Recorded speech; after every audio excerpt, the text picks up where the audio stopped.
até como o Evangelho de João conta, é mais emblemático. Porque, veja bem, quando eu perguntei, é a Santa Ceia de Leonardo da Vinci?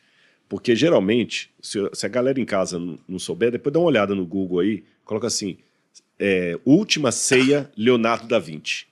Coloca nas imagens, vai aparecer para você. Aquele quadro, olha aí que você vai até ver, aquele quadro que Leonardo da Vinci pintou, que hoje está lá em Santa Maria delle Grazie, no mosteiro, lá em Milão, você tem Jesus ao centro, tá certo? Jesus está ao centro assim, 6 discípulos de um lado, 6 discípulos do outro, e Judas com o sactel de dinheiro aqui na mão. E Jesus ao centro. Só que essa é uma visão anacrônica que Leonardo da Vinci teve na época do renascentismo, porque as ceias na época de Jesus não eram desse jeito. Na época de Jesus, a ceia, as pessoas reclinavam-se em acolchoados, como se estivesse num divã. Então, aqui, por exemplo, daria para eu fazer. Eu colocaria meu pé para cá, entendeu? E eu comeria reclinado assim, ó. Botar o microfone. Assim. Aí você com a mão direita toca no prato e a esquerda você reclina. Outra diferença, além de estar todo mundo reclinado, Jesus não ficava ao centro. Pelo código de etiqueta da época, conseguiu achar aí? A Santa Ceia da Vinci? Não era desse jeito. Entendi. Não era desse jeito. Pelo código de etiqueta, o anfitrião, que era Jesus, ficaria na posição que o Tiago está. Na ponta. Na ponta. E era geralmente em forma de U a mesa. Em forma de U, triclínio. Jesus ficaria na ponta. De um lado dele ficava o convidado de honra e do outro lado o mais íntimo. Ao meio ficariam os convidados de maior autoridade. E do lado de cá, onde eu estou, ficariam os mais simples. Aqueles que não tinham... Porque havia toda uma hierarquia até na hora da comida. Por exemplo, se fosse um pai com os filhos mais velhos ficariam ao lado dele e o mais novo ficaria do lado de cá. Se fosse um empregado que tivesse o direito de comer com o seu senhor, os empregados ficavam do lado de cá na mesa. E o senhor lá. Entendeu o esquema? Entendi. Aí quando você vai para o Evangelho de João, o Evangelho de João conta exatamente essa cena, mas eu vou ler que João dá um detalhe que os outros não dão. João diz assim, olha, quer ver? Pão. É na hora do pão, exatamente. E João fala assim, olha, João capítulo 13, versículo 21. Depois de dizer isso, Jesus se angustiou em espírito e disse, em verdade lhes digo, que um de vocês vai me trair. Então os discípulos olhavam uns aos outros sem saber de quem ele se referia, a quem ele se referia. Ao lado de Jesus estava reclinado um de seus discípulos, a quem ele amava. Lembra que eu falei que os mais íntimos e os mais elevados ficavam ali? Ao lado de Jesus estava reclinado, como eu falei, reclinado, um discípulo a quem ele amava. O discípulo, o apóstolo João. Tá certo? O apóstolo João. Então a ideia era o seguinte, do outro lado, ali da mesa, onde estaria o Tiago, ficaria o apóstolo João do lado dele. Por isso que João podia reclinar a cabeça no ombro de Jesus na hora de comer. Pronto, muito bem. Aí vamos continuar. Simão Pedro fez um sinal ao discípulo amado para que perguntasse a quem Jesus se referia. Raciocina. Para Pedro fazer o sinal para ele, é porque Pedro estava do lado de cá. Jesus, de propósito, para dar uma lição em Pedro, para trabalhar também o ego do Pedro, que era o mais velho, Jesus colocou Pedro do lado dos mais simples. Caramba. Porque fala assim, pergunta para ele de quem que ele está falando. Pedro estava do lado de cá. Então aquele discípulo, reclinando-se sobre o peito de Jesus, estava lá do ladinho de Jesus, perguntou, Senhor, quem é? Jesus respondeu, aquele a quem eu der o pedaço de pão molhado. No outro evangelho que você leu, aquele que põe comigo a mão no prato. Ora, você só podia tocar na comida com a mão direita. E você comia com a mão, não era com talher. E quando você estava servindo, por uma questão de etiqueta, o outro não podia chegar e colocar a mão dele junto. Então, das duas, uma. Ou quando Jesus estava servindo, Judas se distraiu e colocou a mão com ele junto no prato, ou Jesus pegou o pedaço de pão e entregou. Só que para Jesus entregar um pedaço de pão molhado de vinho para o discípulo, onde é que ele tinha que estar sentado ou reclinado? Do outro lado. Isso significa que Jesus, até o último instante, tentou trabalhar com o coração de Judas. Ele colocou Judas em posição de honra. Mais do que Pedro. Ele mandou Pedro sentar aqui, João ficou lá e Judas ficou do outro lado. Até o último instante, ele ainda trabalhou no coração de Judas para que Judas não fizesse aquela traição. Mas, cara, era possível que Judas não tivesse traído Jesus? Porque, Sim. assim, se a gente olha por livre-arbítrio, seria possível que sim. Sim. Só que como que se cumpriria as profecias, assim? Alguma outra coisa aconteceria? Nós temos duas maneiras de responder isso saindo do calvinismo. O calvinismo extremo vai dizer que não. Já estava determinado que Judas ia trair, não tinha o que fazer. Blá, blá, blá, blá.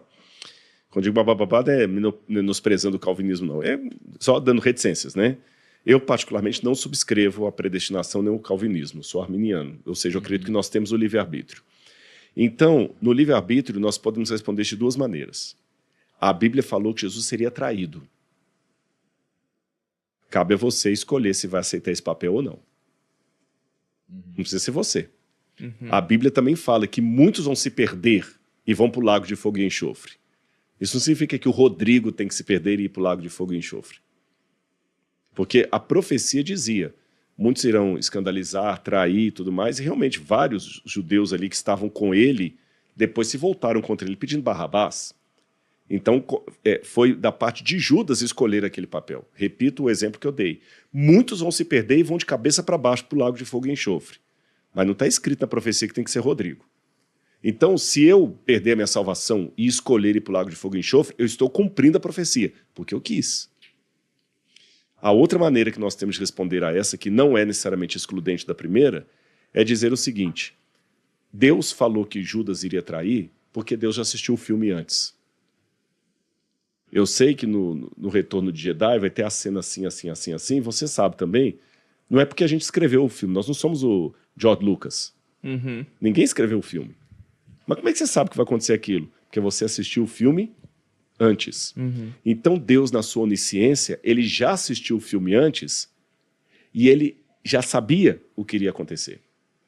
Aí você pode perguntar, se Deus já sabia o que iria acontecer, por que Jesus ainda insistiu com Judas? Por dois motivos. Letra A. Sabe quando todo mundo fala assim, não tem mais jeito do seu filho, mas você ama tanto, fala assim, mas ainda vou tentar mais uma vez? Porque eu não quero aceitar a perda dele. Segundo, para que a relação de Deus com suas criaturas seja honesta e não apenas um teatro, lembra que ele deixa o Porsche na garagem? Quando ele deixa o Porsche na garagem, ele vem a Judas, ainda estimular Judas a voltar atrás.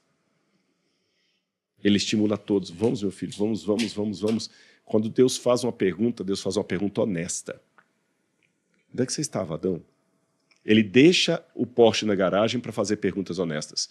Deus não é um ator atuando numa peça conosco. Quando ele pergunta, meu filho, o que você quer? Ele faz uma pergunta honesta. E para ele fazer essa pergunta honesta, ele desarma a onisciência dele. E não deixa de ser uma forma de dar o exemplo para a gente também, né? Exatamente. Ou seja, boa, esse seria um terceiro elemento que eu esqueci de mencionar. Ao fazer aquilo, ele deixa bem claro que Judas não se perdeu por outra razão, senão a sua própria decisão. Porque da parte de Deus ele fez tudo que poderia. Aí na quinta-feira, à tarde, mata o cordeiro pascal. Quinta-feira à noite ele come o cordeiro pascal. Na sexta-feira, ele vai para ser julgado. Aí ele é preso e vai ser crucificado. Agora sim, eu posso explicar a questão do Aí o Judas fala o seguinte, olha, eu vou provocar que ele se proclame o Messias. Eu vou dar uma mão para ele. Das duas, uma. Ou ele agora vai ter que... Porque, pô, tá brincando com a gente? Ele veio, armou todo o circo, andou no jumento, todo mundo pensou que ele ia ser o rei, e agora ele dá para trás? Das duas, uma. Ou ele agora morre, eu pego o dinheiro e vou seguir minha vida, não vou perder tempo mais com isso, porque ele era ganancioso, já deu isso aqui. Ou, quando os soldados forem prendê-lo, ele vai ser obrigado a soltar os raios dele de poder e tu vai cair no chão. Eu sempre imaginei isso, sempre pensei nisso. Você Porra, entendeu? por que que ele não... Faz sentido, né? Das duas, uma. Ou ele é um falso Messias mesmo, não vou ficar perdendo tempo, pelo menos não sai de mão vazia. Ou ele vai agora ser obrigado a fazer alguma coisa, porque ele não vai deixar os caras prender ele e bater nele. Sim, ele é poderoso, né? Aí ele chega no templo e negocia com os caras. Ele já estava negociando com os caras. Ia lá no museu, eu queria um dia que você voltasse no museu, vocês fossem lá, fora da inauguração, porque vocês foram lá, tinha muita gente ali. Eu queria que vocês fossem um dia que tivesse só a gente ali, que eu ia mostrar algumas peças especiais para você. Por exemplo, eu tenho lá as moedas do templo. E tem uma curiosidade interessante, aquela moeda de prata que era dada, que você falou dos cambistas que trocavam e tudo mais, que tem naquele ciclo de Tiro. Algumas daquelas moedas eram cunhadas em Tiro, na Fenícia, o Líbano. Essa moeda tinha a águia de um lado e o rei Melcarto do outro. Então os judeus religiosos tinham um dilema aí, porque ele queria usar aquela moeda no templo, mas ela tinha símbolos pagãos. Aí teve uma briga de Roma com o rei de Tiro, e Tiro foi proibido por Roma de cunhar moedas. Sabe o que os judeus pediram? Deixa a gente cunhar as moedas em Jerusalém, ou perto de Jerusalém. Roma deixou. Aí eles cunharam a mesma moeda em Jerusalém. Só que interessante, eu tenho lá no museu o ciclo de Tiro cunhado no Líbano e o ciclo de Tiro cunhado em Jerusalém. A de Jerusalém está com a águia e o rosto apagado. Que é uma maneira de... Não podia, né, idolatrar. Essa moeda que os sacerdotes recebiam no templo, que era a única moeda válida para ser usada dentro do templo, foram as moedas dadas para Judas. Ou seja, Judas ganhou para atrair Jesus as únicas moedas sagradas que podiam ser usadas no templo. Ele traiu a Deus com as coisas de Deus. E era o preço de um escravo aquilo ali, não era grande dinheiro. Não era interessante. Judas era ganancioso, mas ele fez um péssimo negócio. O que ele ganhou para atrair Jesus? José do Egito foi vendido por 20 ciclos de prata. Não era moeda ainda, mas era o equivalente, era pedaços de prata, 20 ciclos. Jesus foi traído por 30. Vocês trabalham com dinheiro. José do Egito estava 1500 a.C. Só a inflação aí, né? Judas não ganhou nada. Judas fez um péssimo negócio. Então foi muito bom. E ele trabalhava com dinheiro, Com cara. dinheiro. Com dinheiro. Ele fez um negócio muito ruim, cara. Mas lembra aquilo que eu falei do cara quando ele vai perdendo a sanidade, o Saddam Hussein, o nazista? Mas será que a intenção dele... Óbvio que eu acho que sim, mas é só pra gente refletir, né? Será que a intenção dele foi ruim? Porque a gente estava falando agora sobre a possibilidade de Judas, na cabeça dele... Estimular Jesus a agir.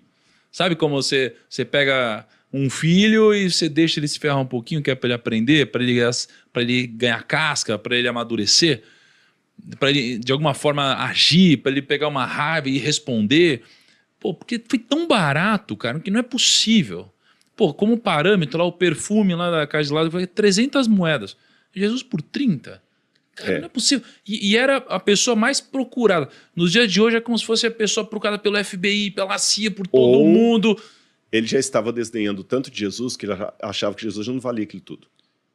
Pô, Mas será que ele não estava pegar cego? ele. Não tinha de alguma forma o diabo agindo aí por Pode trás ser, mas o diabo Judas? lembra os exemplos que eu dei, os nazistas, Saddam Hussein. O cara, quando ele fica tomado demais pelo mundo das trevas, ele fica louco. Uhum. O Hitler era um louco. Se bem que assim... O Gaddafi era um louco. Esse ponto é importante, porque uma coisa que a gente não citou é que na última ceia é dito, na hora que ele pega o pão com o molho, que Satanás entrou no corpo de Judas, né?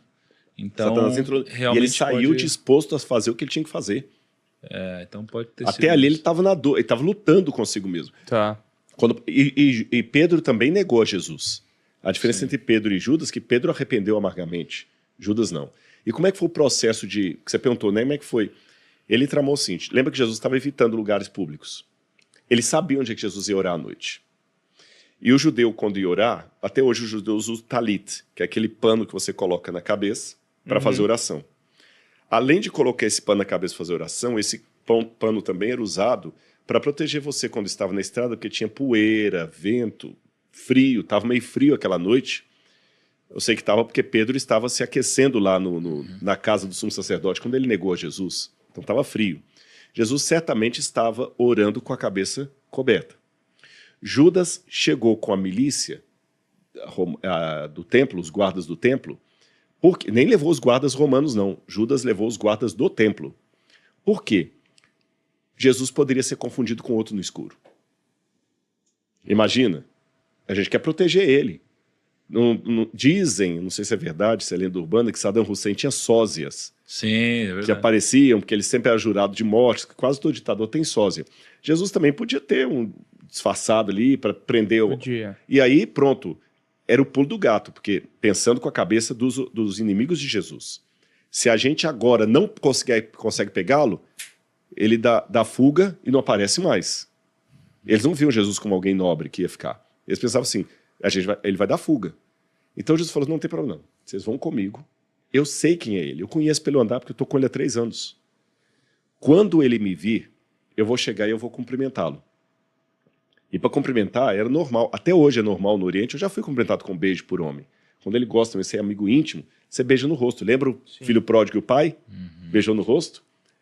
Para ele me beijar, ele vai ter que destapar a cabeça. Eu tenho certeza que é ele mesmo, que não é Pedro, que não é João que está disfarçado dele. Aí aquele que eu beijar, vocês podem ir que é ele. Aí foi, Jesus ainda perguntou para ele assim, amigo, o que você veio fazer, amigo? Aí ele, mestre, é com um beijo que você trai o filho do homem? No final das contas, ninguém vai poder dizer que perdeu a salvação por causa disso ou daquilo. A única razão é a decisão mesmo. Porque você tinha dois homens em igual condição, um aceitou a salvação, o outro não. Sim. Quer dizer, a oportunidade foi dada para ambos. Que ambos estavam do lado dele ali, do Salvador. E tem que ser uma coisa verdadeira, né? Tem que ser, Não pode ser da boca para fora. Porque Deus conhece o coração.